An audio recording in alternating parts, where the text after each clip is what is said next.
자, 오늘은 천년왕국에서의 교회는 어떻게 될 것인가? 이렇게 공부를 해보도록 하겠습니다.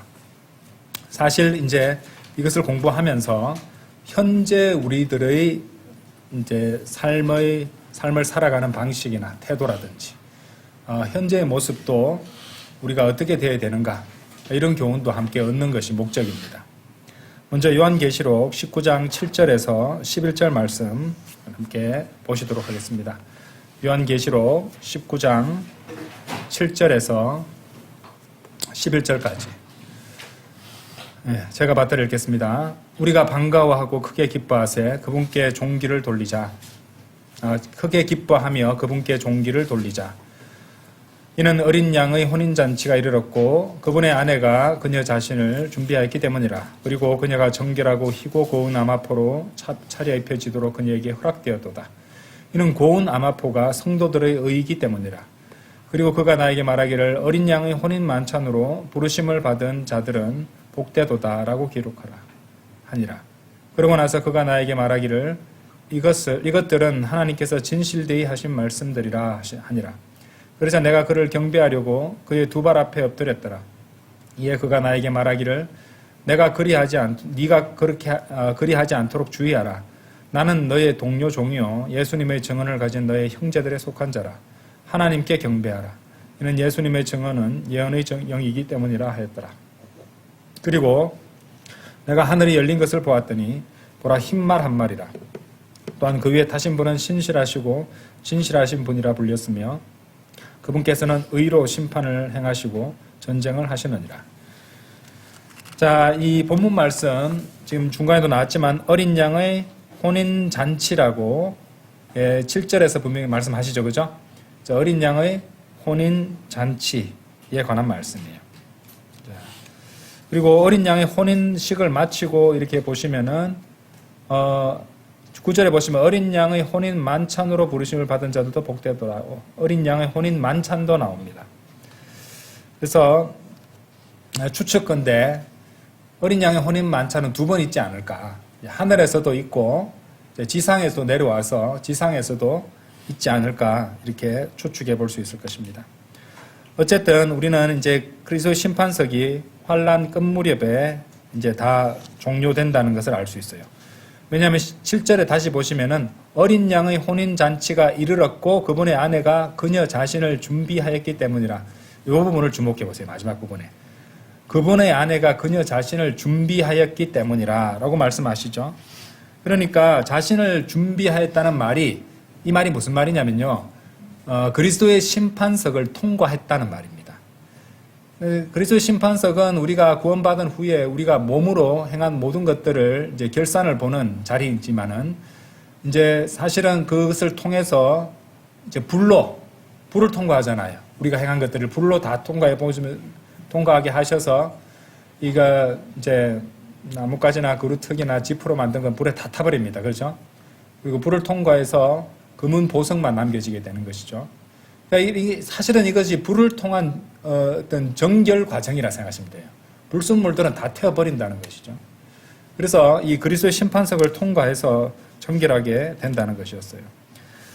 저번에도 제가 이게 이제 그리스도의 심판석과 관련해서 불만 있는 게 아니라고 제가 말씀을 드렸어요. 자, 이것은 보통 다른 데서는 많이 들어보지 못한 얘기가 될 거예요. 자, 에베소서 5장 한번 열어보세요. 에베소서 5장. 우리가 잘 아는 말씀인데 에베소서 5장 25절 26절 보겠습니다. 에베소서 5장 25절 26절 26절 27절 죄송합니다. 26절 27절이에요. 이는 그분께서 교회를 성결하게 구별하시고 말씀에 의한 물의 씻음으로 정결하게 하려 하시며 그분께서 교회를 점이나 주름이나 그러한 것에 조금도 없는 영광스러운 교회로 자신에게 제시하려 하시며 오직 그것을 거룩하고 흠없게 하려 하심이라. 여러분들 지금 우리가 읽고 있는 이 어린 양의 혼인식을 위해서 신부를 단장하는 내용이 여기 나오고 있어요. 우리가 보통 이제 하나님의 말씀을 매일 읽어서 말씀의 물로 우리 자신을 정결하게 한다. 우리 생활에서 불순물들을 제거하고 하나님의 말씀에 순종함으로써 정결한 삶을 영위해 나간다, 살아간다. 이런 걸 할 때 이제 이 에베소서 5장 26절 말씀 많이 쓰거든요. 근데 이제 이것을 생각해 볼 때 사실은 에베소서 5장 26절 말씀은 그리스도의 심판석도 가리키고 있는 거예요. 무슨 말이냐? 하나님께서 그리스도의 심판석에서 우리를 심판하실 때 그분의 말씀을 가지고 하십니다. 그래서 말씀으로 우리를 심판하시는 거잖아요. 그죠? 예. 그렇기 때문에 이 말씀의 물로 우리를 또 정결하게 해주시는 것이고 또 그리스도 심판성에 불이 있잖아요. 불을 또 통과하면서 온갖 헛된 것들과 불순물들이 불타버리는 거예요. 그래서 이제 우리가 열심히 했는데 불에 다 태워버렸다 해가지고 막 허무하게 바라보는 그런 사람들도 있겠지만은 사실은 하나님 보시기에 그것은 제대로 된 섬김이 아니었기 때문에 이 불순물들을 태워버리는 과정이라 보시면 됩니다. 그럼 그리스도의 심판석을 통과하게 되면은 이제 그리스도께 여기 보시면은 나오잖아요. 점이나 주름이나 그러한 것이 조금도 없는 영광스러운 교회로 이제 주님께 앞에 이제 나타나게 된다는 것이죠. 그래서 그녀 자신을 요한계시록 19장 7절에 나오듯이 어린 양의 혼인잔치에 이르렀고 그분의 아내가 그녀 자신을 준비하였기 때문이라. 준비를 할 수 있었던 것은 그리스도의 심판석을 통과했기 때문인데 사실은 그리스도의 심판석에는 물과 불이 다 있다는 것이에요. 말씀의 물과 또 불로 태우는 것이 있다 이 말입니다. 이 물과 불은요, 생각해 보시면은 이렇게 이제 지옥과 불의 호수에서도 죄인을 영원히 태우잖아요, 그죠? 그것을 결국에는 이제 그것을 영원히 그냥 그것을 불태움으로써 그 죄를 갖다 심판하고 또 그 같은 경우는 결코 나올 수는 없습니다만은 그리스도 심판석의 불은 정결하게 하는 것. 그러니까 이 불이라는 것이 심판과 연관되어 있다는 것을 분명히 생각할 수 있어요. 그리고 물도 심판을 하잖아요. 그러니까 한번 생각해보면 노아의 홍수도 물에 의한 심판이었어요. 그리고 지금 있는 이 현재 하늘과 현재 땅도 다 불에 태워버립니다. 그렇죠? 그래서 새 하늘과 새 땅을 창조할 때 완전히 깨끗하고 정결한 세상으로 영혼을 이제 이어지게 되는데 거기도 두 가지 요소, 물과 불이에요. 그래서 단순히 벌을 내린다는 것도 있지만은 정결하게 한다는 의미도 우리는 생각할 수 있다는 말입니다. 그래서 그런 것들을 생각할 때 아주 이제 놀랍게 그지없다는 것들, 이제 이런 진리들이 한번 연결돼 버리면은 이제 여러분들 하나님께서 이제 이 성경에 기록해 두셨던 말씀들이 놀랍게 그지없습니다. 이 사실은요, 불도요 말씀과 연관되어 있습니다. 예레미야 23장 열어보세요.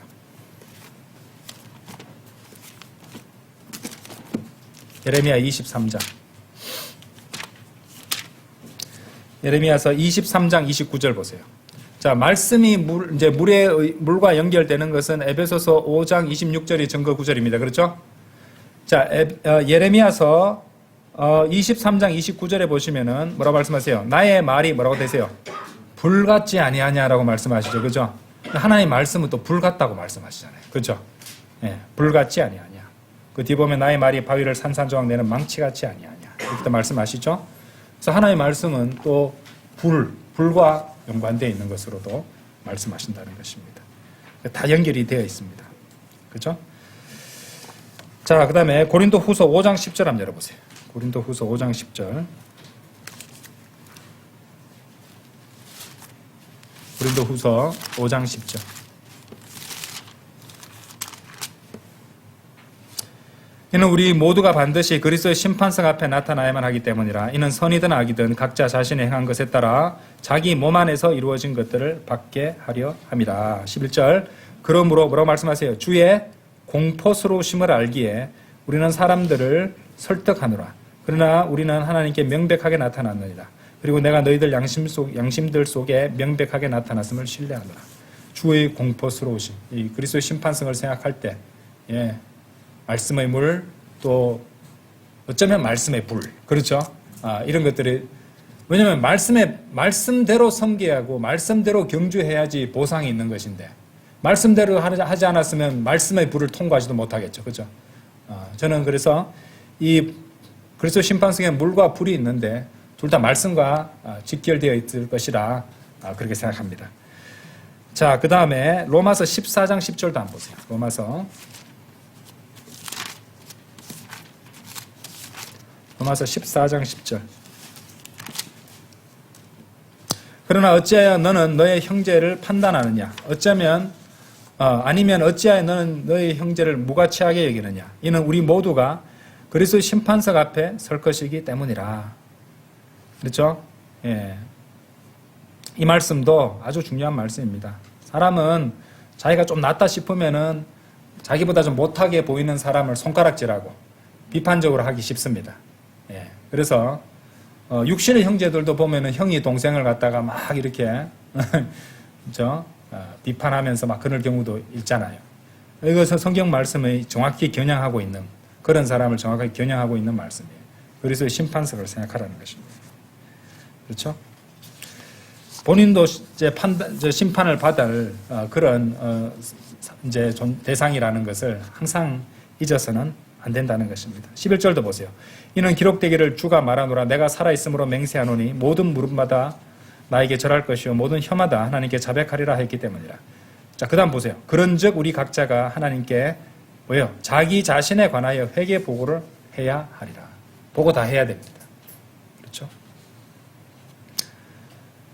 자, 그래서 이제 현재 교회 시대의 그리스도의 신부는요, 고린도 후서 11장에 나오죠. 11장 1절에 3절에 보시면은 순결한 처녀라고 이제 이끌어집니다. 이 순결한 처녀로서 신랑이신 주님과 약혼한 상태이죠. 그리고 이 혼인식은 주 예수 그리스도의 지상 재림 바로 전에 하늘에서 치러지는 것입니다. 셋째 하늘에서. 그래서 이제 계시록 19장 8절에서 그리고 그녀가 정결하고 이건 다시 돌아가서 보면서 말씀드릴게요. 계시록 19장 8절 다시 한번 보세요. 그리고 그녀가 정결하고 희고 고운 암화포로 차려 입혀지도록 그녀에게 허락되었도다. 이는 고운 암화포가 성도들의 의이기 때문이라 라는 또 중요한 말씀이 나옵니다. 고운 암화포가 성도들의 의라고 말씀하시죠. 그러니까 성도들 각각 그 자신의 개인적 의가 되는 거예요. 하나님의 의가 아니고요. 정가된 의가 아니고 성도 개개인의 개인적인 의입니다. 로마서 3장 22절 한번 가보세요. 로마서 3장 22절에 보시면은 곧 예수 그리스도의 믿음에 의하여 뭐라 되어 있어요? 하나님의 의가 모두에게 이르고 믿는 모든 자에게 임하느니라. 이는 거기에 차이가 전혀 없기 때문이라. 이런 정가된 의는 예수 그리스도를 믿었을 때, 그죠? 예, 그리스도의 믿음을 받아서 행사했을 때, 자유의지로 그렇게 했을 때 모든 사람에게 차별 없이 주어지는 것이에요. 그렇죠? 이것과 지금 여기서 성도들의 의와는 이제 구별을 해야 됩니다. 예수님의 보혈의 공로를 믿는 성도는 하나님의 의를 전가받는 구원을 값없는 선물로 받았지 않습니까? 그렇죠? 근데 구원받은 그리스도인은 구원받은 후에 각자 개인의 의, 성도들의 의를 쌓아가야 되는 것이에요. 그렇지 않으면 구원을 상실한다는 말이 아닙니다. 구원은 영원히 보장이 됩니다. 한 번 받은 구원은 영원히 보장되기 때문에 그렇지는 않은데, 다만 모든 그리스도인이 구원받은 후에 어떻게 살아가는지 그것에 대해서 아주 신중해야 한다는 것을 제가 말씀드리는 것입니다. 왜? 그것은 그리스도인의 보상과 연관되어 있다 이 말이죠. 그렇죠? 그리스도의 심판석에 서는 것과 연관이 되어 있다는 말입니다. 그래서 이제 요한계시록 19장에 보시면은 성도들의 의가 뭐라고 되어 있어요?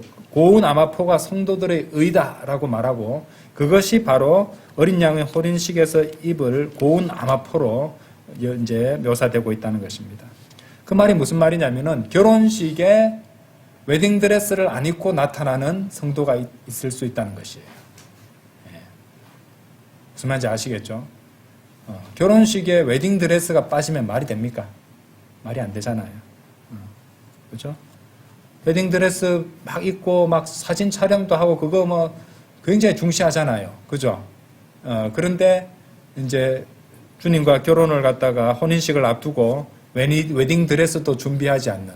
근데 이 세상의 신부들은 웨딩드레스 예식장 이런 거는 필수로, 그죠? 웨딩 촬영까지, 예, 필수로 막 준비하고 신경 쓰고 많은 돈을 투자하는데, 또 연예인이나 잘 나가는 사람들은 한 벌에 억 단위가 되는 그런 드레스도 입고 막 뽐내는데, 예, 이제 예수 그리스도의 혼인식을 준비하고 있는 신부들이 웨딩드레스는 전혀 신경 쓰지 않고 사는 사람이 있다는 것은 너무 안타까운 일이 아닐 수 없습니다. 그렇죠? 자, 계시록 16장 15절 한번 열어보세요. 그런 것을 증명해 주는 구절이 있어요. 요한계시록 16장 15절. 보라, 내가 도둑같이 오리라. 잘 보세요. 깨어있고 자신의 의복들을 지키는 자는 복되나니 그가 벌거벗고 다니지 않아 그들이 그의 수치를 보지 않게 하려 함이라. 그렇죠? 벌거벗는다는 얘기와 수치라는 단어가 나오고 있습니다. 그렇죠? 예. 이제 이러한 부끄러움이요, 요한일서 2장에도 나와요. 요한일서 2장 한번 열어보세요. 요한일서 2장 28절에 보세요. 그런즉 이제 어린 자녀들아 그분 안에 거하라. 이는 그분께서 나타나실 때 우리가 뭐라고 되어 있어요? 자신감을 지니려 함이요. 그렇죠? 옷을 좋은 것 입으면은 자신감이 막 생기잖아요. 그죠? 어디 갈 때 좋은 옷 입고 아주 비싼 옷 입고 폼난 랩신하는 옷을 입고 있으면은 요즘 세상 사람들도 그래서 이제 이 패션 산업이 굉장히 커진 겁니다. 예, 옷이 날개다. 사람이 달라 보인다. 예, 이런 말도 하잖아요. 그죠? 어쨌든 그런 것을 생각할 때 여기는 자신감을 지니려 함이요. 그분께서 오실 때 그분 뭐라고 말씀하십니까? 그분 앞에서 부끄러워하지 않으려 함이라. 여러분, 이 부끄러움에 대해서 나오고 있죠, 그죠? 그래서 바로 벌거벗음의 수치와 연관한 그 부끄러움을 말하고 있는 것입니다. 자, 벌거벗음의 수치는 다른 구절에 또 나와요. 요한계시록 3장 한번 가보세요. 요한계시록 3장. 그리스도인들 조심해야 돼요. 예. 노출 심하게 속옷만 입고 나타나는 그런 성도도 있을 수 있어요. 자, 요한계시록 3장 17절부터 18절. 이는 네가 말하기를 나는 부유하고 소유물들로 융숭해졌고 부족한 것이 아무것도 없도다 하면서 네가 비참하고 가련하며 가난하고 눈멀며 헐벗은 것을 모르기 때문이라. 육신적인 것, 세상적인 것, 물질적인 것들은 분별할지 모르나 가난하고 헐벗었다고 주님께서 말씀하시네요. 18절 보세요. 내가 너에게 조언하노니 네가 부유하게 되도록 불 속에서 정련된 금을 나에게서 사라. 자, 불이 정련된다는 것을 이제 말씀 나오죠. 그 다음 보세요. 그리고 네가 옷 입게 되고 너의 벌거벗음의 수치가 나타나지 않도록 흰 의상을 나에게서 사라. 그리고 네가 볼 수 있도록 안약을 너희 눈에 바르라. 여기도 보시면 벌거벗음의 수치라는 표현이 나오죠. 그렇죠? 예. 벌거벗은 것이 부끄러움이에요. 예. 부끄러움을 당하지 않아야 된다는 것입니다. 그리스도 심판석을 거친 이제 그리스도인들은요, 그렇게 해서 하늘에서 이제 어린 양의 혼인 잔치를 가질 것이고, 이제 이 혼인식이 있고 나서 혼인식, 혼인 잔치 이렇게를 갖고 나서 내려오게 됩니다. 지상 재림이 일어나는데, 이제 지상 재림을 그래서 뭐라고 말하냐면은 허니문이라고도 말해요. 신혼여행을 지상으로 내려온다고 그렇게 비유적으로 말할 때가 많습니다. 그런데 우리가 저번에도 옛날에도 간단히 배웠습니다. 우리도 흰 말을 타고 내려오는데 그 말은 성경에 유니콘이 나오는 거 아세요? 유니콘이 나옵니다. 유니콘들이. 하늘에 있는 그 천상의 어떤 창조물인데 유니콘들을 아마 타고 내려올 겁니다. 각자가. 그 러크만 목사님이 그린 그림에도 보면 유니콘을 타고 있는 것이 나와요. 그래서 우리는 유니콘 타고 내려온다고 생각합니다. 자, 이걸 갖다가 교단교회에서 얘기하면은 허무맹랑한 소리 한다고 그렇지만은 우리 바이블 빌리브는 성경에 나온 대로 하잖아요. 그죠? 예, 추측입니다. 근데 흰말인데 아마 유니콘일 것이다. 왜냐하면 유니콘이 언급되거든요. 성경 기록을 찾아보시면은. 그리고 이제 신랑이신 주님과 함께 이렇게 지상에 선임문을 내려올 때는요, 우리를 위해서 레드 카펫을 쫙 깔아주십니다. 하나님께서. 레드 카펫이 뭐냐고요? 피로 된 레드 카펫이에요. 무슨 말이냐? 아마겟돈 전쟁. 거기서 이 주님을 대적하는 원수들의 피가 엄청나게 흘려지게 되잖아요. 그래서 멀리서 보면은 그거는 흰말을 타고 주님과 함께 내려오는 이제 허니문을 내려오는 우리를 위한 레드 카펫이 깔리는 것처럼 보이게 될 것입니다. 아마겟돈 전쟁은 주님께 내려오시면은 뭐 전쟁이 장기화되고 뭐 이런 거 자식 없으면 순식간에 끝나버려요. 순식간에. 주님께서 지상에서 통치를 시작하시는 것이죠. 자, 그러면 이제 지상에 내려왔습니다. 자, 지금 어디가 순서대로 가고 있는 거예요, 여러분들. 그리스도의 심판석, 어린 양의 혼인식, 혼인잔치, 그리고 이제 허니문으로 지상에 내려왔습니다. 그때부터 우리는 뭐가 시작돼요? 주님께서 지상에서 하시는 천년 통치가 시작됐죠. 예. 그런데 주님께서 통치하실 때 문자적으로 주님과 함께 통치할 사람들이 바로 우리들입니다. 요한계시록 20장 가보세요.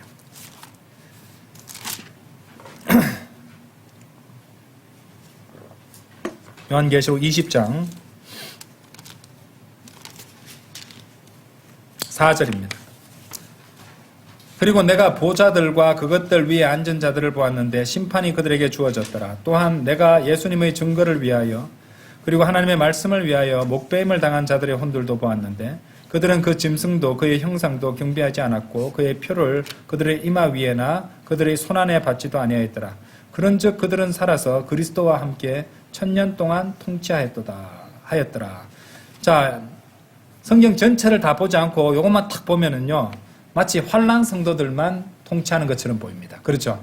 왜냐하면 실제로 짐승도 그의 형상도 경배하지 않았고 짐승의 표를 받지 않고, 그렇죠? 예, 목배임을 당하고 뭐 이런 것이 나오잖아요, 그죠? 그러면은 이런 사람들이 이 교단교회 교회가 대환란을 통과한다고 주장하는 사람들은 봐라, 이거 봐라, 여기 보면은 그렇게 끝까지 견뎌가지고 구원받고 그리스도와 함께 통치한다고 나오잖아. 그런데 성경 전체를 모르면은 속아 넘어가겠죠. 성경 기록들을 다 비교해 보시면은 이제 성도들입니다. 성도들, 구약 성도, 환란 성도, 유대인 성도, 그리스도인 성도들, 모든 성도들의 이 통치에 다 포함됩니다. 그렇게 생각하시면 돼요. 그리스도와 함께 천년을 통치하게 될 것인데, 특히 그리스도인들과 관련된 말씀을 찾는다면 로마서 8장 17절이에요. 로마서 8장 17절.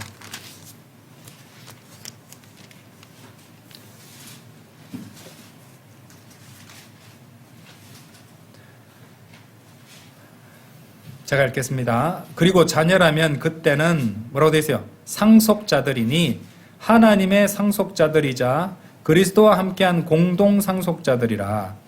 만일 그리하여 우리가 그분과 함께 고통받는다면 우리는 함께 영광도 받게 되리라. 놀라운 말씀이죠. 여러분들 옛날에 무슨 드라마 중에 상속자들이라는 그런 드라마 있었는데 저는 안 봐서 잘 모르지만은 내용이 아마 그 재벌 무슨 2세들 3세들 해서 이제 엄청난 부를 가진 아주 막 폼나는 인생을 사는 그런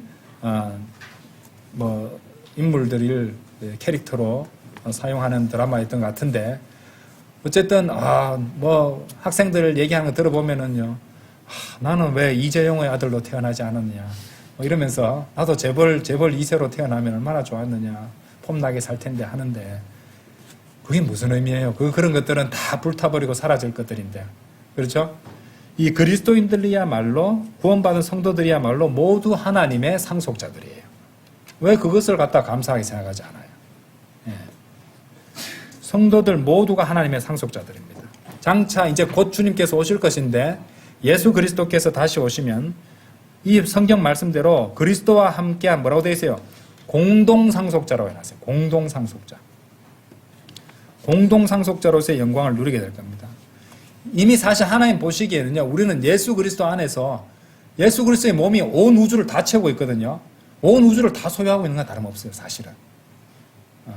그것을 이제 육신에 갇혀 있기 때문에 거기에 영향을 받아서 그것 자체를 온전히 보지 못하고 있어서 온전히 감사들을 드리지 못하고 있을 뿐이지, 사실은 예수 그리스도 안에서 우리 모든 것들을 다 소유하고 있는 것이에요.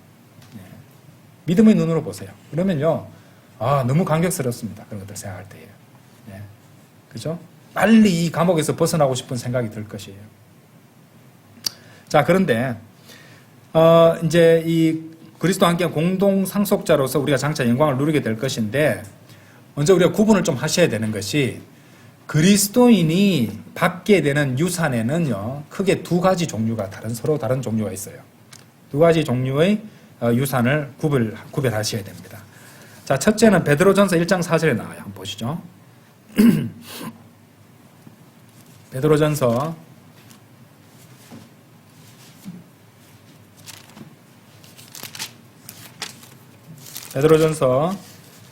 1장 4절이에요.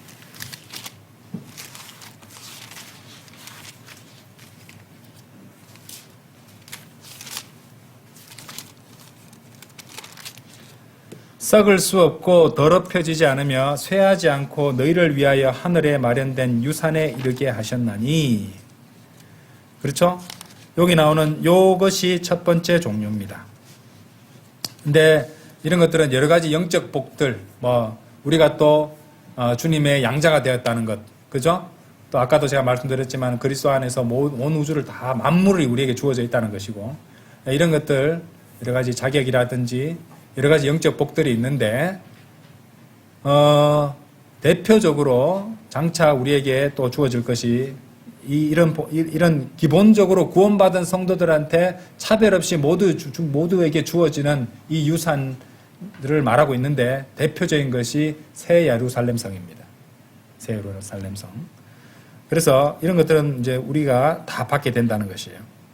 그래서 이것은 천년왕국의 유산이 아니라 모든 그리스도인이 들어가서 영원히 살게 될 하늘로부터 내려오는 새 예루살렘 성이 된다는 것이죠. 그렇죠? 이것이 이제 첫 번째 종류의 유산이고요. 우리 모든 구원받은 성도들이 다 차별 없이 받게 되는 그런 걸 보게 되는 유산이 되고, 두 번째는 우리가 구원받은 후에 얼마나 주님을 섬겼는가, 이것에 따라 차등적으로 주어지게 되는 보상. 그것이 바로 지금 우리가 읽었던 로마서 8장 17절 요 말씀에 여기 나오는 그리스도와 함께한 공동상속자라는 표현이 보여주는 그러한 유산이라 볼 수 있습니다. 무엇이냐? 천년왕국이 세워질 때 땅을 유산으로 받게 되고 그리스도와 함께 공동상속자로 이제 통치하게 된다는 것입니다. 그래서 이제 우리가 이전 쓰던 거기 성경의 표현, 이제 그 용어로는 우리가 유업이라는 말을 많이 썼었습니다. 네, 우리는 유산이라는 표준 킹제임 성경 단어로 바꿔서 말하고 있죠. 자, 그래서 이 땅에 살아가는 동안 우리가 주님께서 당하셨던 것과 같은 종류의 이 고난을 기꺼이 받아야지 우리가 그걸 받을 수 있어요. 그렇죠? 공동상속자가 의미하는 바 그거예요. 공동이라 했잖아요. 주님과 함께 공동으로 상속받으려면은 그 전에 공동으로 상속받을 만큼의 뭘 해야 돼요? 자격을 증명해야 돼요. 그렇죠? 자격을 증명하고 대가를 치러야 돼요. 그러니까 주님과 함께 고통을 받아야지 주님과 함께 영광을 받는 거예요. 그래서 영어 표현도 No cross, no crown이라는 표현이 있는 겁니다. 십자가 없이는 왕관도 없다는 말이 나온 것이 바로 이런 것에 대한 것입니다. 그것을 보여주는 말씀이 디모데후서 2장이에요. 한번 가볼까요? 디모데후서 2장 12절 보세요.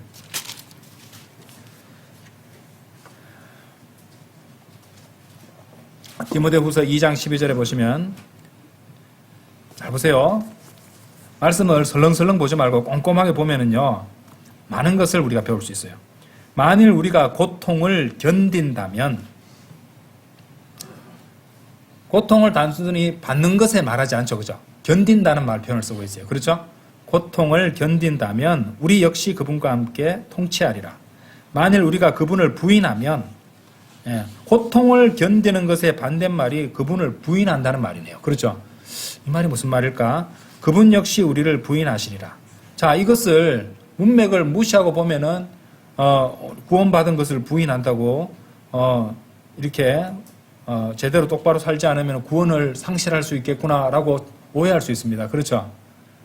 그러니까 성경을 바르게 잘 나누어서 또 성경 기록과 성경 기록을 비교해서 공부해야 되는 이유가 여기도 나온다는 것이죠. 자, 우리가 고통을 견딘다는 말, suffer라는 단어예요. suffer. 그리고 그분을 부인한다는 말은 결국에는 이 문맥에서 판단할 때 뭡니까? 그분과 함께 suffer 하는 것을 부인하는 거예요. 그분과 함께 고통을 견디는 것을, 고통받는 것을 거부한다는 것이에요. 그러니까 그렇게 하게 되면은 그리스도께서도 그 사람과 함께 고통을 견디는 것을 거부했으니, 공동상속자라 그랬죠? 함께 통치하는 것을 거부하시고 부인하신다는 말입니다. 이해되시죠? 우리가 주님과 함께 고통을 받고 고통을 견디는 것을 우리가 부인한다면은 그리스도께서도 함께 통치하시는 것을, 우리와 함께 통치하시는 것을 부인하신다는 말씀이에요. 구원을 잃는다는 말씀이 아니죠.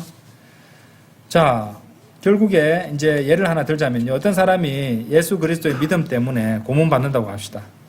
근데 그 고문으로 인해서 믿음을 버리고 고통 견디기를 거부한다면은 결국에는 그분과 함께 그분이 받으셨던 그런 종류의 고난을 받는 것을 함께 그런 고난을 받는 것을 부인했기 때문에, 거부했기 때문에 그 사람이 그리스도와 함께 통치하는 것을 역시 부인당하게 된다는 것입니다. 그러니까 그만큼 보상이 사라지게 된다는 것이죠. 그렇죠? 네.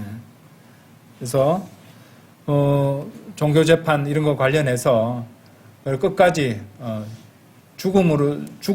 죽음으로써 자신의 믿음을 증명했던 믿음의 선배들도 있지만은 이제 그 순교를 갖다가 면하기 위해서 그렇게 믿음을 부인했던 사람들도 있을 거예요. 그 고문이 무서워서. 그 사람들은 기록하지 않잖아요. 거기 복수의 순교사회 같은 데는. 예. 그러니까 그 사람들은 그렇다고 해서 구원을 상실한 건 아니겠죠. 그리스도의 심판석에서 수치를 당하겠죠. 예. 이렇게 생각하시면 됩니다. 자, 아무리 설령 이제 그리스도와 함께 이렇게 고통 받는 것을 부인한다 해도 우리가 양자가 되었기 때문에 양자 신분이 파기되지는 않습니다. 구원은 상실하지 않는다는 말입니다. 하지만 공동 상속자로서의 유산은 얼마든지 취소될 수 있다. 공동 상속자로서의 유산은 취소될 수 있다. 그래서 나중에 이제 현 세상에서 주님과 함께 고통을 견디는 것을 부인한 사람은 이제 천년왕국에 가서는 이제 그냥 쉽게 얻을 수 있는 아르바이트 자리조차 얻기 힘든, 예, 그런 아주 수치스러운 모습으로 몇 년을요? 1000년을 살아가야 되는 거예요. 이 세상에 와서 이 100년도 안 되는 인생도 여기서 떵떵거리고 잘 살라고 그렇게 아둥바둥하면서 사는 사람들이 1000년을 갖다가 한번 생각해 보세요. 1000년을, 아이고, 너무 얼마나 큰 손실입니까? 그죠? 그걸 한번 생각해 보세요. 100년도 안 되는 것도 권력 잡으려고, 그죠? 또 떵떵거리려고 나야 나 이러면서 살고 싶어가지고 그렇게 세상 사람들 경쟁을 하는데 천년왕국에서 완전히 뭐 실직자 무직자 비슷하게 그렇게 살아간다는 것, 얼마나 부끄러운 일이겠습니까? 그러니까 여러분들요, 그리스도를 섬긴다는 것을 갖다가 그렇게 뭐 거창하게 생각하실 필요가 없습니다. 쉽게 말씀드려서 그리스도를 섬긴다는 것은 결국 그리스도와 함께 고통을 견디는 것이에요. 그리스도를 섬기는 것은 뭐라고요? 그리스도와 함께 고통을 견디는 거예요. 그리스도인으로서의 고통을 견디는 거예요. 예? 주일날 아침마다 일찍 일어나가지고 교회에 출석하는 것도 어떨 때는 힘들 때 있습니다. 그죠? 왜 없겠어요? 우리는 저 부산 이런 데서 오시는 형제님들도 있잖아요. 형제 자매님도 있잖아요. 예. 그래서 쉽게 오는 사람이 어디 있습니까? 그것도 다 힘든데요. 아침에 일찍 일어나야죠. 준비해야죠. 도시락도 싸야죠. 그것도 한두 번이지 계속 하면은 힘든 일이에요. 하지만 그걸 견디고 오잖아요. 그것도 주님을 섬기는 거예요, 사실은. 주일날 교회에 그 먼 거리를 운전을 해서 불편을 감수하고 주님을 섬기러 경배하러 오는 것, 이게 주님 섬기는 거예요. 그것도 유산에 다 들어가요. 아시겠습니까? 그리고 우리가 고통을 겪는 것은요, 결국에는 뭐냐면은 천년왕국에서의 우리가 보상 유산을 받는 과정이라 생각하세요. 내가 이렇게 하는 것이 결국에는 내가 보상을 받고 있는 것이에요. 그 외에 이제 교회에서 같이 하는 주님 섬기는 일들이 있잖아요. 그죠? 예, 청소부터 시작해서 설거지, 전도지 나누는 일, 그렇죠? 예, 또 함께 또 찬양하는 일, 또 교제 나누고 성도들을 위해서 기도하고 성도들을 세워주는 일, 모든 것들이 저절로 되고 쉬운 일이 어디 있습니까? 육신이 있는데, 아직 구속받지 않은 육신이 있는데 그게 쉽겠어요? 예, 그것도 견뎌야죠. 그죠? 육신을 죽은 것으로 간주하고 그렇게 해야죠. 예. 왜? 공동상속자니까. 공동상속자는 그렇게 해야 되는 거예요. 공동상속하고 공동통치하려면요, 뭘까요? 공동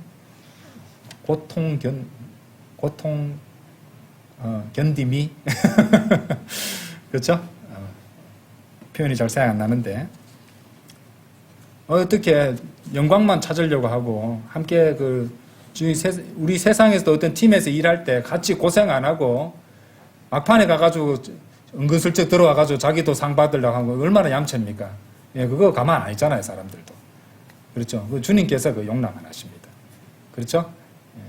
그러니까 얼마나 확실해요. 주님께서 우리에게 모든 구원받은 성도들에게 기본적으로 주시는 것들 차별 없이 주시는 거 다 있고, 그리고 주님 안에서 열심히 섬긴 성도들에게 또 주시는 차별적인 보상들도, 유산들도 있다는 것. 그렇죠? 예. 공의의 주님이십니다. 고통 싫은데 상은 받고 싶고 그런 건 없어요. 그런데 여러분들, 그런데 주님을 섬기는 것이, 고통을 견디는 것이 너무 힘들지 않나. 그런데 우리가 이미 배웠어요. 이제 우리가 이 모퉁이돌 그 기초 성경 공부, 그 기초가 쉽다는 뜻의 기초가라고 말씀 안 드렸죠. 기초는 우리의 믿음이 쓰러지지 않도록 단단하게 잡아주는 그 기초로의 의미의 기초예요. 예. 기초가 무너지는 사람이 생겨요. 그렇기 때문에 지금 이 기초 성경 공부라고 했는 것이에요. 쉽다는 뜻이 아니에요. 예. 돈 배워보시겠지만 제가 드리는 게 쉬운 내용만 있습니까? 아닙니다. 어려운 내용도 많습니다. 예. 우리가 이제 한 100회 정도 넘어가니까 거기에 보면은 우리가 이미 배웠던 말씀들은 이제 여러분들이 떠오르는 말씀이 있을 거예요. 제가 어떤 말씀을 드릴 때 떠오르는 말씀들 있잖아요. 성령님께서 여러분들을 떠오르게 하시는 거예요. 깨닫게 하시고. 자, 무엇이든 고통을 갖다 시험을 받고 고통을 견디는 문제에 관해서 고린도전서 10장 한번 열어보세요. 우리가 이미 공부하셨던 말씀이에요. 그리스도에 받는 시험에 대해서. 고린도전서 10장 13절. 사람에게 흔히 있는 그러한 시험 외에는 너희에게 닥친 시험이 전혀 없었느니라. 그러나 하나님께서는 신실하시니, 자 보세요. 너희가 능히 감당할 수 있는 것 이상으로 너희가 시험 받는 것을 허락하지 아니하시리라. 그러나 너희가 그것을 능히 감당할 수 있도록 시험과 더불어 빠져나올 길도 마련하시리라 라고 나옵니다. 그렇죠? 주님께서는 각 성도마다 차등적인 시험을 주십니다. 사실은. 왜냐하면 같은 사람은 없기 때문에 어떤 사람은 어떤 사소한 시험, 또 고통도 좀 견디기, 객관적으로 봤을 때 좀 약한 고통이 오는데 어떤 성도는 큰 고통이 올 수도 있어요. 근데 뭐 여러 가지 이유가 될 수 있습니다만 지나고 나면 이제 성령님께서 가르쳐 주시는 경우도 많지만은 자신가 뿌린 대로 거두는 것도 있지만 그러한 시험을 감당할 수 있고 더욱더 연단하시기 위해서 하나님께서 더 큰 고통을 주시는 경우도 있는데 그 성도가 감당할 수 있기 때문에 그 고통을 허락하신다는 것이죠. 그래서 어떤 성도가 고통을 겪는 것을 보고 저 성도 똑바로 못 살았네 이렇게 손가락질 하지 마세요. 그거 알 수 없어요. 사실은. 주님께서 그 성도를 더욱더 관심을 갖고 보시면서 더욱더 연단하시는 과정에서 더 크게 쓰시려고. 예. 그래서 이런 점들도 우리는 생각해 보시면 됩니다. 그래서 주님께서 우리가 감당할 수 있는 고통만 허락하신다는 것을 기억해 주세요. 자, 이렇게 우리 그리스도인들을 포함한 이제 성도들이 이제 천년왕국에서는 지상에서 세계를 통치하게 될 것입니다. 그런데 지금 이 현 세상에서 세상을 통치하려는 무리들이 있죠. 여러분들, 제가 말한 음모론 이런 것만 아니에요. 분명히 엘리트들이 있습니다. 이 세상을 지배하고 그네들만의 세상을 갖다가 자기들만이 살아가는 세상을 통해서 이 세상을 좌지우지하는, 주무르는 그런 권력자들, 엘리트들이 있어요. 그런데 이들은요, 이제 대환란 때 자신의 혼들을 적그리스도한테 다 내주고, 다 팔고, 예, 이제 New World Order, 그죠? 신세계 질서 안에서 이 세상을 갖다가 이 지상에 있는 왕국을 완전히 이제 적그리스도에게 붙어서 쟁취하려고 하고 이익을 보려고 할 것입니다. 예. 이제 요한계시를 보면은 아주 이제 진미들이라는 표현이 나오거든요.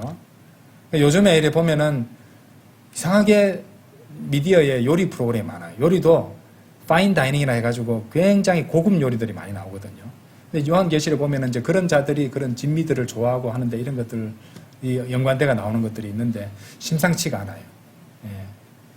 그거를 우리 같은 서민들이 뭐 굳이 알 필요가 뭐 있어요. 그냥 사랑하는 사람 어머니나 아내가 해주면은 맛있다 하고 감사하고 먹으면 그만인데 뭐가 익힘 정도가 입원하게 안 됐고 뭐 이러면서 그런 얘기를 하고 이거 따지고 무슨 향이 안 느껴졌다 하고 뭐 그렇게까지 들어가는 것 자체가 예.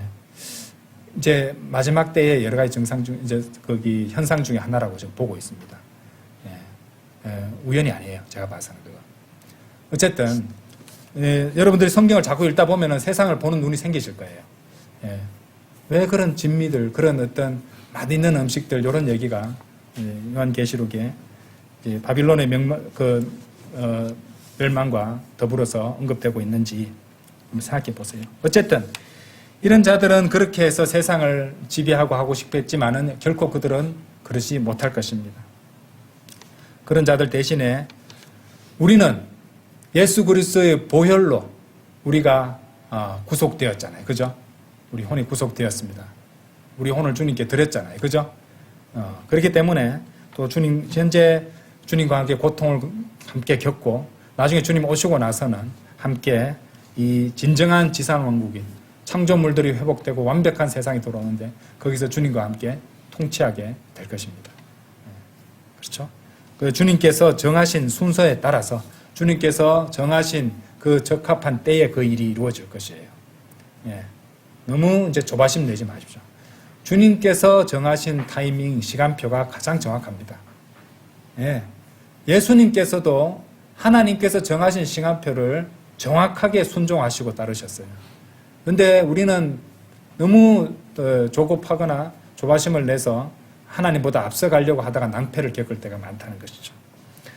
자, 다음으로 이 섬김과 통치에 대해서 좀 공부를 해보도록 하겠습니다. 섬김과 통치의 범위라고 이렇게 말씀드릴 수도 있을 텐데 우리가 통치하는 범위와 그 정도는 우리가 이제 드린 섬김의 정도가 얼마나 되느냐, 어떤 종류가 되느냐 그것에 따라서 달라지게 된다는 것입니다. 누가복음 19장 한번 열어보세요.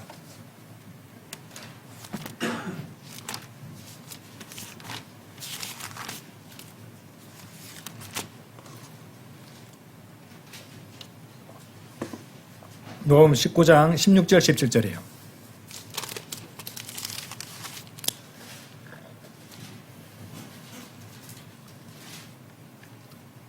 그때 첫 번째 사람이 와서 말하기를 주여 당신의 파운드로 10파운드를 벌었나이다 하였느니라. 그러자 그가 그에게 말하기를 잘하였도다.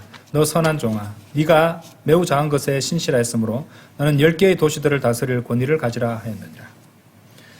파운드의 비유죠. 우리가 파운드 비유. 우리가 이전에 썼던 성경이나 개혁성경 문화의 비유라고 되어 있을 겁니다.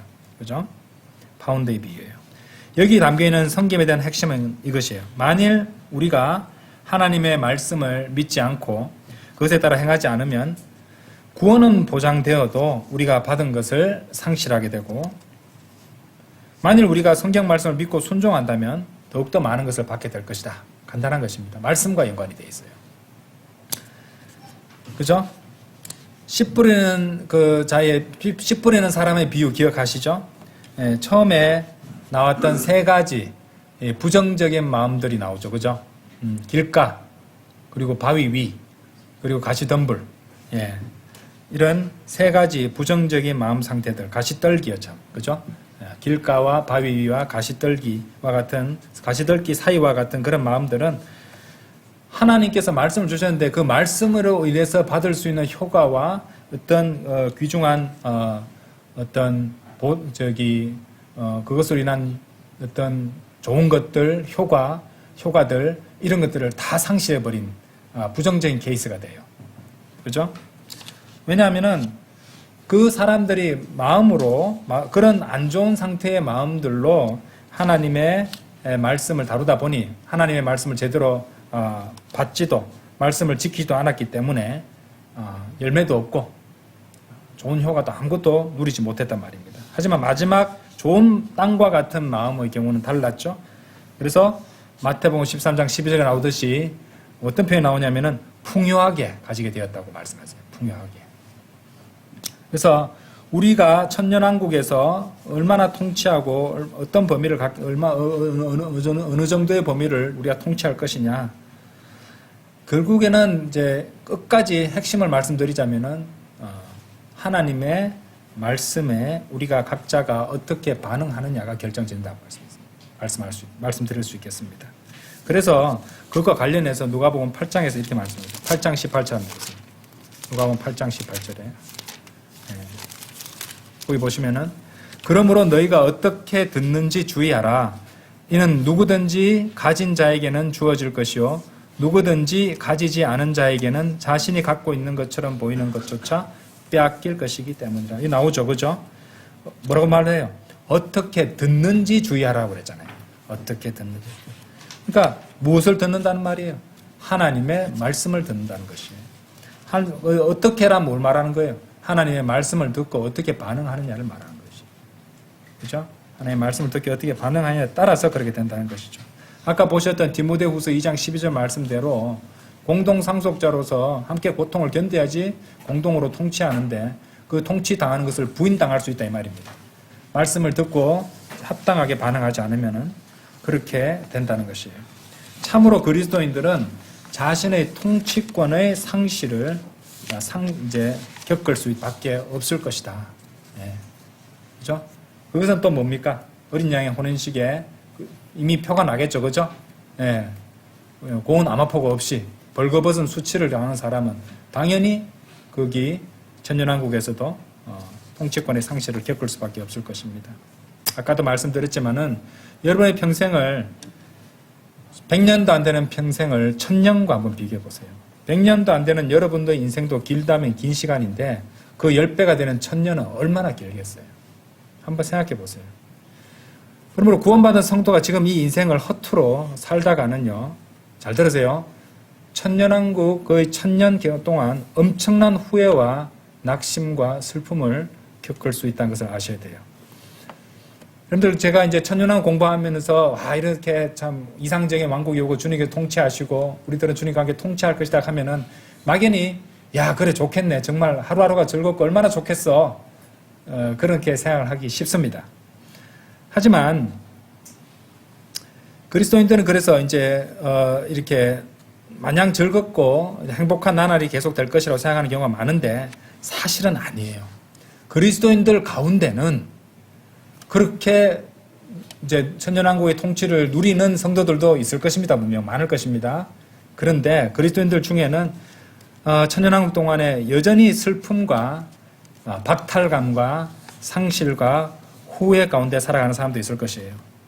분명 1000년 동안 후회하고 부끄러워할 성도들이 있을 것입니다. 왜냐하면 하나님께서는 우리 성도들의 여러분들 낙심과 슬픔과 분함과 이럴 때 우리 눈에서 나오는 게 뭐예요?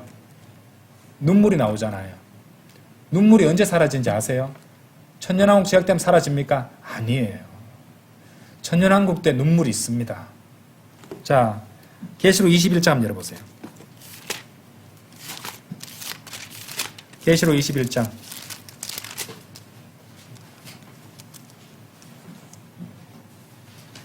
21장에 뭐가 나와요, 지금?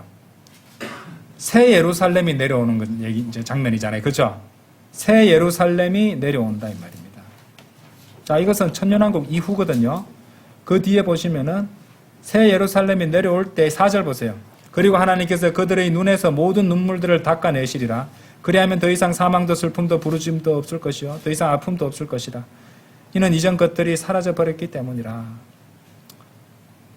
이전 것들이 사라져 버렸기 때문이라. 그런데 이 이전 것들은 뭐 여러 가지가 될 수 있겠지만은 이전 기억들도 될 수 있잖아요. 그렇죠? 그런데 그 위에 보시면 새 하늘과 새 땅이 나와 있단 말입니다. 그렇죠? 네. 여기 저 앞에 그 앞에 보시면은 12절이나 이런 데 보시면은 이제 거대한 백보자 심판 나오잖아요. 11절. 그죠? 그 이후에 다 타버리고 새 하늘과 새 땅을 만들고 이제 새 예루살렘 내려오고 이런 얘기가 다 나온다 이 말이에요. 그래서 그때 가서 눈물을 다 없애준다는 이제 눈물을 주님께서 닦아내신다고 성경은 말씀하신다는 것이에요. 그 말은 바꿔 말하면은요, 그 전까지는 눈물이 있다는 말이에요. 그렇죠? 이제 이 러크만 박사님은요, 이 요한계시록 21장 4절, 예, 이 말씀이 성경에 나오는 가장 위대한 약속들 가운데 하나다 이렇게 주장하고 있어요. 과연 그렇죠? 예, 지금 우리는 눈물을 흘릴 수밖에 없는 세상을 살아가고 있잖아요. 때때로 예, 숨어서 울기도 하고, 그죠? 큰 소리 남 들으라고 우는 경우도 있을 것이고 또 마음속으로 우는 경우도 있을 것인데 결국에는 이런 눈물을 완전히 닦아내시는 이런 때가 온다는 것은 참으로 위안이 되는 말씀이 아닐 수 없습니다. 하지만 그 말은 동시에 천년왕국에서도 여전히 눈물들이 있을 것이다. 이것을 생각해야 된다는 것이죠. 그러니까 그리스도의 심판성만 생각할 것이 아니라 천년왕국 동안의 후회와 한숨과 수치도 생각하면서 우리가 섬기는 이 섬김, 말씀에 대해서 우리가 어떻게 반응하는가, 말씀에 대한 순종, 그리고 주님을 위해서 고통을 견디는 일에 우리는 신중해야 돼요. 예. 자신의 행보를 잘 살펴보면서 나중에 눈물 흘릴 일을 갖다가 미연에 예방해야 돼요. 그렇지 않겠습니까? 자, 어쨌든 그날이 오면 참으로 좋을 것 같습니다. 눈물이 없는 세상. 더 이상 눈물 흘릴 일 없고 사망도 슬픔도 부르짖음도 아픔도 그 모든 것들도 다 사라져버릴 때, 왜? 그 모든 비극들을 초래하던 이전 것들이 더 이상 존재하지 않는 때가 온다는 말이잖아요. 그렇죠? 우리가 사는 이 세상, 그리고 우리가 입고 있는 이 몸, 이전 것들에 속하는 것입니다. 당연히 우리는 죄와 연루되어 있는 이 세상과 아직 구속받지 못한 이 죄가 있는 이 육신 안에 살아갈 때 당연히 눈물을 흘릴 수밖에 없습니다. 그렇죠? 그리고 우리가 복음을 전할 때도 눈물들을 흘릴 수밖에 없어요. 왜냐하면은 우리 육신을 죽은 것으로 하고 나아가게 되는 것이거든요. 사실은 그래요. 예. 그러니까 이 모든 것들이 같이 다 연결되고 있는 것을 우리는 볼 수 있습니다. 어쨌든 눈물 가운데 지금 이 세상을 살아가는 것이에요. 거기 사람들 가운데 선천적으로 눈물을 흘릴 수 없는 그런 사람도 있대요. 무루증. 이런 사람을 제외하고는 눈물 흘리지 않는 사람은 아무도 없을 겁니다. 태어나면서부터 울면서 태어나잖아요. 그렇죠? 근데 하나님께서는 이 눈물을, 제가 이제 눈물에 대해서 좀 말씀을 드리고 싶은 것이, 하나님께서 우리가 흘리는 눈물을 그냥 내버려 두시는 분이 아니세요. 시편 56편 8절 한번 열어보세요. 시편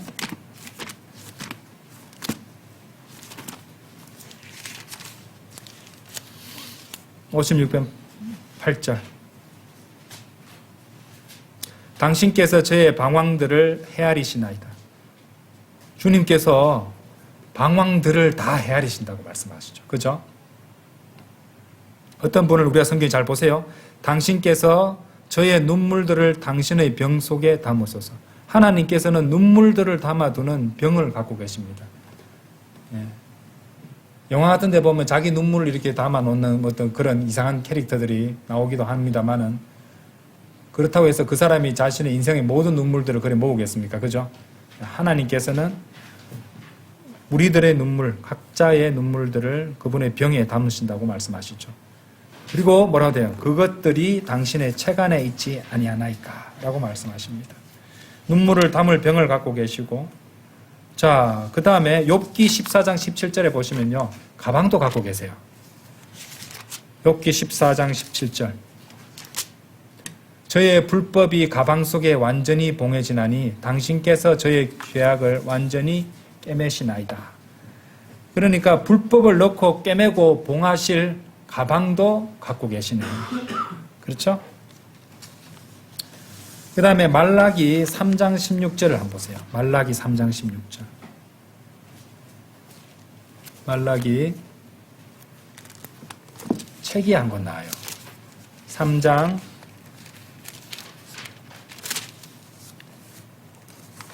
그때 주를 두려워한 자들이 16절입니다.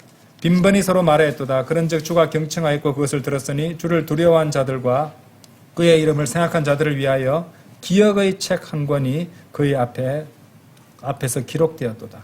주를 두려워한 자들, 그의 이름을 생각한 자들을 위해서 두려워하고 생각한 것들을 다 기억하시고 기록해 두신 책이 한 권 있다고 말씀하시잖아요. 그죠? 이렇게 주님께서는 철저하게 다 헤아리시고 추적하시고 기록해 놓으시네요.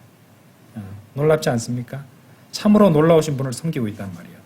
여러분 잘 알듯이 누가복음 12장 7절에는 그러나 심지어 너희 머리에 있는 바로 그 머리카락들까지도 모두 계수되었느니라. 그러므로 두려워하지 말라. 수많은 참새들보다 너희가 더 가치 있느니라. 머리카락 수. 하루에도 머리카락은 계속 빠지잖아요. 계속 나고. 그렇죠? 예. 그래서 사람이 마음 먹고 세고 이 계수를 갖다가 해두려고 해도 거의 불가능할 정도로 되는데 하나님께서는 모두 계수해 주신다고 말씀하십니다. 그것이 다가 아니에요. 요즘 만복에 많이 차고 다니시죠? 욥기 13장 한번 가보세요. 욥기 13장 27절.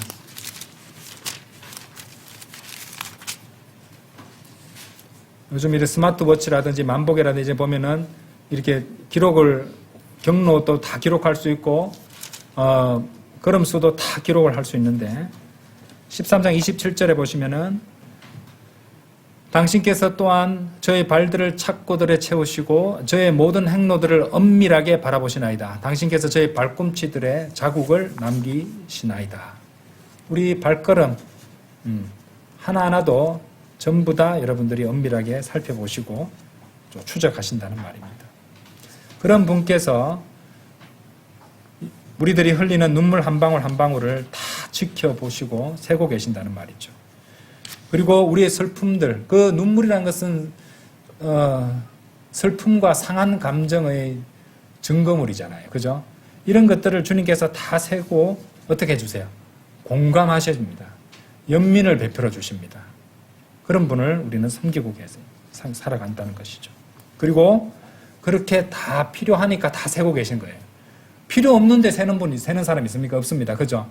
다 그런 것을 추적하시고 세는데 어느 순간 그 모든 것들을 멈추시고 눈물을 완전히 닦아내실 때가 나중에 온다는 것입니다.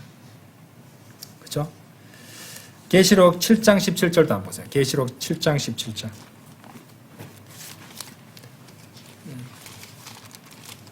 얘기가 나온 김에 이제 주님께서 우리를 얼마나 다 추적하고 알고 계시는지를 제가 말씀드리는 것이에요. 7장 17절. 이는 보좌 한가운데 앉아 계신 어린 양께서 그들을 먹이실 것이요 그들을 살아있는 물들의 원천들로 이끄실 것이기 때문이라. 그런 다음에 하나님께서 그들의 눈에서 모든 눈물들을 닦아내시리라. 여기도 약속이 나와 있다는 것입니다. 그래서 우리는 이런 주님을 섬기고 있는 것이에요. 주님은 그만큼 우리를 사랑하시고 또 그만큼 우리는 주님을 두려워해야 됩니다. 그렇죠? 그리고 그만큼 우리는 주님을 더욱 신뢰해야 될 것입니다. 자, 주님께서 지상에 내려오셔서 창조물을 회복시키시고 의와 공의로서 통치하시는 완벽한 지상낙원인 천년왕국에서도 눈물이 존재합니다. 필요하니까 존재하겠죠. 그죠? 눈물이 존재하는 이유가 뭐겠습니까? 천년왕국 끝에 풀려난 사탄을 중심으로 반역이 일어나듯이 계시록 21장 4절 나오는 이전 것들로 언급될 수 있는 거기에는 그리스도인들만 있는 게 아니잖아요. 그죠? 그 천년왕국에서 태어나서 본성적인 인간들도 있단 말이에요. 그렇죠? 그런 타락한 본성 그리고 죄악 그것들의 영향들이 여전히 천년왕국에 남아있다는 것을 하나님께서 입증하셔야 돼요. 그리고 그것들이 있는 한에는 뭐도 있다? 눈물이 있기 마련이에요. 눈물들이 나올 수밖에 없다는 말입니다. 그렇죠? 비극과 슬픔과 눈물과 한숨과 사망과 아픔과 부르짖음을 야기하기 마련입니다. 지금 세상만큼은 아니겠죠. 예. 왜냐하면 이제 사탄이 가르쳐 이제 적그리스도와 이제 거짓 예언자는 불의 호수에 던져져 있고 사탄은 깊은 구렁에 갇혀 있으니까 아무래도 훨씬 그것의 양은 줄어들겠지만 여전히 남아 있을 수 있다 이 말이죠. 우리가 이제 구속받은 몸을 입은 그리스도인 역시 주님과 같은 몸을 입는다 할지라도 여전히 뭐가 있기 때문에 눈물이 나오겠어요? 기억이 있단 말입니다. 기억이. 내가 이 세상에 사는 동안에 좀 더 잘 주님 섬길 걸. 이게 뭐야? 부끄럽기 그지없구나. 그렇게 되지 않겠어요? 예. 한 번씩 눈물 나지 않겠어요? 차량에서 후회돼서 분해서 왜 이렇게 정신을 못 차렸지?